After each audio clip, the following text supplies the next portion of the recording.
এমনকি 30 থেকে 35, 20 থেকে 30 বছর বয়সে, বিভিন্ন ধরনের বয়সে যারা আজকে আবার বৃদ্ধ বনিতা তাদের অধিকার আদায়ের জন্য মাঠে নেমেছেন। শুধু মাঠে নেমেননি, আপনারা ইতিহাসের পাতায় লেখা থাকতে আপনাদের নাম স্বর্ণাক্ষরে লিখিত থাকতে আমি বলে দিয়ে গেলাম।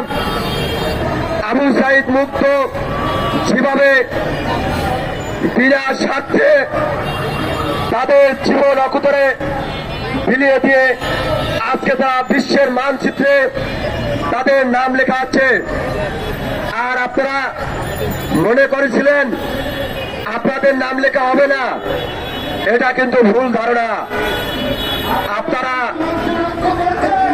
এই ক্যামেরার মাধ্যমে, বিভিন্ন মিডিয়ার মাধ্যমে গতকালকের বিভিন্ন সাংবাদিক ভাইরা আপনাদেরকে এই